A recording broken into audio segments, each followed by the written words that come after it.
الحمد لله رب العالمين وبه نستعين والصلاة والسلام على نبينا محمد وعلى آله وصحبه ومن تبعهم بإحسان إلى يوم الدين أما بعد۔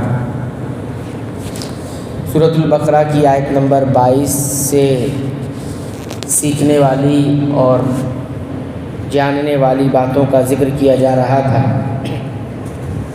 اور اب تک ہم نے 6 باتوں کا ذکر کیا تھا۔ 7ویں بات اس آیت کریمہ سے ہمیں یہ معلوم ہوتی ہے کہ جب بھی ہم کسی چیز کی بات کریں تو اس چیز کا اضافہ اللہ تعالیٰ کی طرف کریں اور سبب کا بھی ذکر کریں۔ مثال کے طور پر ایک انسان ہے اور وہ سمندر کی طرف، دریا کی طرف گیا اور ڈوبنے لگا۔ اب ایک آدمی آتا ہے اسے تیرنا آتا ہے، وہ آدمی کودتا ہے اور اس ڈوبنے والے انسان کو بچا لیتا ہے، اس کو ڈوبنے سے بچا لیتا ہے۔ اب جو انسان ڈوب رہا تھا وہ کیا کہے گا کہ مجھے فلاں انسان نے بچا لیا؟ یہ کہے گا نہیں، بلکہ اس کو یہ کہنا چاہیے کہ اللہ تعالیٰ نے مجھے بچا لیا فلاں انسان کے ذریعے، اللہ تعالیٰ نے مجھے بچا لیا فلاں انسان کے ذریعے۔ یہی مناسب ہے اور یہی ادب ہے اللہ کے تعالیٰ۔ حالانکہ فعلاً جو کام ہوا ہے ظاہراً وہ فلاں آدمی ہے جو ڈوبنے سے فلاں کو بچایا، ظاہراً یہی ہوا ہے، لیکن اصل بچانے والی ذات کس کی ہے؟ اللہ تعالیٰ کی۔ تو اس لیے دونوں چیزوں کا ذکر کیسے کرے گا کہ اللہ تعالیٰ نے مجھے بچا لیا فلاں انسان کے ذریعے، اس طرح کہا جائے تو اچھا ہے، تاکہ فعلاً جس سے کام سرزد ہوا ہے اس کی بھی شکر گزاری ہو جائے ظاہراً، اور اصل شکر گزاری کس کی ہے؟ اللہ تعالیٰ کی۔ اس لیے آیت میں اللہ تعالیٰ نے کیا کہا؟ فَأَخْرَجَ بِهِ مِنَ الثَّمَرَاتِ، کہ اللہ وہی ہے جس نے آسمان سے بارش، پانی نازل کیا۔ تو بارش اللہ تعالیٰ نے نازل کیا اور اسی پانی کے ذریعے اللہ تعالیٰ نے پھل اگائے۔ تو اللہ تعالیٰ نے پانی کا بھی ذکر کیا اور لیکن اپنا بھی ذکر کیا ہے کہ اس اللہ نے پانی کے ذریعے پھل اگائے ہیں، نکالے ہیں زمین سے۔ تو پانی کا بھی ذکر آ گیا کیونکہ وہ ذریعہ بنا ہے، سبب ہے، لیکن نکالنے والی ذات کس کی ہے؟ پھلوں کو اللہ تعالیٰ کی۔ تو اسی لیے علماء نے کہا کہ جب بھی کسی چیز کے بارے میں انسان بتائے تو اللہ کا ذکر ضرور کرے اور سبب کا بھی ذکر کرے۔ دیکھیے اس کی دلیل سنت سے رسول اللہ سے ملتی ہے۔ نبی کریم صلی اللہ علیہ وسلم کے بارے میں آتا ہے، ایک مرتبہ نبی کریم صلی اللہ علیہ وسلم، ایک یہودی بچہ تھا جو آپ صلی اللہ علیہ وسلم کی خدمت کیا کرتا تھا۔ یہودی بچہ تھا جو آپ صلی اللہ علیہ وسلم کی خدمت کیا کرتا تھا۔ یہودی بھی اپنے بچوں کو نبی کریم صلی اللہ علیہ وسلم کے پاس بھیجا کرتے تھے، تو وہ خدمت کیا کرتا تھا۔ جو ایک دن وہ بیمار ہو گیا تو نبی کریم صلی اللہ علیہ وسلم کو علم ہوا کہ فلاں بچہ بیمار ہے، تو آپ صلی اللہ علیہ وسلم خود تشریف لے گئے اس کی عیادت کرنے کے لیے، اس کی مزاج پرسی کرنے کے لیے، اس کی طبیعت حال دریافت کرنے کے لیے۔ تو جب وہاں گئے تو آپ صلی اللہ علیہ وسلم نے دیکھا کہ اس کی بیماری کی شدت تو بہت بڑھ چکی ہے۔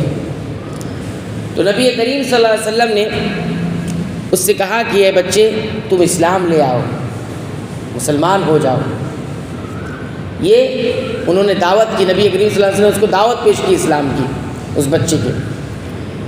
تو وہ بچہ اپنے والد صاحب کی طرف، اپنے باپ کی طرف دیکھنے لگا، یعنی وہ مشورہ لینا چاہ رہا تھا کہ کیا میں ان کی بات مان لوں؟ ہم تو یہودیت پہ رہے اور یہ اسلام کی دعوت پیش کر رہے ہیں۔ تو اس یہودی نے کیا کہا اپنے بچے کو؟ اس یہودی نے اپنے بچے کو کہا کہ ابو القاسم جو بات کہہ رہے ہیں مان لو اس کی بات، یعنی یہ نہیں کہہ رہے رسول اللہ صلی اللہ علیہ وسلم کو ان کے بات کہہ رہے ہیں بات مان لو، لیکن یہودی نے اپنے بیٹے کو کیا کہا کہ یعنی نبی کریم صلی اللہ علیہ وسلم جو بات کہہ رہے ہیں اسلام لانے کی، مان لو بات۔ چنانچہ وہ بات مانتے ہوئے کلمہ پڑھ لیا اور مسلمان ہو گیا۔ اس کے بعد نبی کریم صلی اللہ علیہ وسلم وہاں سے نکلے اور نکلنے کے بعد کیا کہا وہ غور سنیے۔ آپ صلی اللہ علیہ وسلم نے کہا الحمدللہ الذی انقذہ بی من النار، تمام تعریفیں اس اللہ کے لیے ہے جس اللہ نے اس بچے کو آگ سے بچا لیا میرے ذریعے۔ ذریعہ میں نے دعوت پیش کی اس کو اسلام کی طرف بلایا، اس نے اس دعوت کو قبول کیا، لیکن بچایا کس نے؟ میں نے نہیں بچایا۔ اصل بچانے والی ذات آگ سے کس کی تھی؟ یعنی جہنم سے یہ بچ گیا اسلام لا کر، ورنہ یہ جہنم ہی ہوتا۔ تو یہ اللہ تعالیٰ نے کیا۔ تو نبی کریم صلی اللہ علیہ وسلم نے بھی اپنا ذکر کیا، لیکن اصل ذکر کس کا کیا؟ اللہ تعالیٰ کا۔ تو اس لیے کہا گیا کہ انسان جو ہے کوئی چیز بھی اس کے سامنے پیش آئے تو سبب کے ساتھ ساتھ اللہ کی طرف بھی اضافہ کرے، بتائے کہ اللہ نے یہ کیے لیکن فلاں چیز نہیں کری۔ ہم اور آپ کہتے ہیں آپ نہ ہوتے تو میرا یہ کام نہیں ہو پاتا۔ کیا لوگ کہہ دیتے نا، یہ صحیح بات نہیں ہے، ایسا نہیں کہنا چاہیے۔ اللہ تعالیٰ نے آپ کو بھیجا اور میرا کام ہو گیا، میرے لیے آسانی ہو گئی۔ لیکن اب انسان اللہ کی طرف اس نعمت کا منسوخ کرنے کے علاوہ سامنے انسان کی طرف کر دیتا ہے۔ آپ نہیں آتے تو کام نہیں ہو پاتا، ٹھیک ہے، لیکن اللہ تعالیٰ نے آپ کو بھیجا اور میرا کام ہو گیا۔ اس طرح کی بات کہنی چاہیے۔ 8ویں بات اس آیت کریمہ سے ہمیں یہ معلوم ہوتی ہے کہ اللہ تعالیٰ کی قدرت، اللہ تعالیٰ کی طاقت کیا ہے یہ اندازہ ہوتا ہے، اور ساتھ ہی ساتھ اللہ کا فضل بھی معلوم ہوتا ہے۔ ایک ہوتا ہے اللہ کی طاقت اور ایک ہوتا ہے اللہ کا فضل۔ دیکھیے اللہ کا فضل کیا ہے کہ اللہ تعالیٰ نے پانی سے کس کو نکالا؟ پھلوں کو نکالا، پھلوں کو پیدا کیا۔ پانی اللہ تعالیٰ نے اتار کے زمین میں ڈالا اور زمین سے پھر کیا نکلا؟ پھل نکلا۔ یہ اللہ تعالیٰ کا فضل ہے۔ نعمت تو اپنی جگہ ہی، فضل ہے۔ اب فضل میں کیا فرق ہوتا ہے؟ فرق ایک ہوتا ہے اجر، ایک ہوتا ہے فضل۔ اجر کس کو بولتے ہیں؟ آپ نے جتنا کیا اللہ نے اس کا بدلہ آپ کو دیا، جتنا کیا اس کا بدلہ دے دیا۔ لیکن فضل کس کے کہتے ہیں؟ آپ نے جتنا کیا ہے اس کا آپ کو اجر اور بدلہ دینے کے علاوہ اور زیادہ کچھ دیا جائے تو اس کو فضل کہا جاتا ہے۔ یہاں پر اللہ کی قدرت یہ ہے کہ اللہ تعالیٰ جو ہے پانی کے ذریعے زمین سے پھل اگا رہا ہے، یہ اس کی قدرت ہے، طاقت ہے۔ اور فضل یہ ہے کہ اللہ تعالیٰ اسے بطور نعمت، بطور رزق بھی بنا دیا، یہ فضل ہے۔ یعنی اللہ تعالیٰ کرتے زمین پر پانی اتار دیتے، باب اگاؤ، اگا سکتے تھے ہم؟ نہیں اگا سکتے۔ پانی ڈالتے رہو زمین میں، اللہ اگر زمین میں وہ طاقت ہی نہ رکھے پیدا کرنے کی اور سبز و سادہ بھی اگنے کی، آپ پانی ڈالتے رہیے، کچھ بھی ڈالتے رہیے، کچھ نہیں ہوگا۔ لیکن اللہ نے فضل کیا کہ اس پانی کو نہ جانے کس انداز کی شکل دی ہے کہ وہ نباتات یعنی سرسبز و شادابی پیڑ پودے اور پھل بن جاتے ہیں۔ کسی نے جا کر دیکھا تو نہیں کیسے ہو رہا ہے یہ؟ تو یہ ہو گیا ہے۔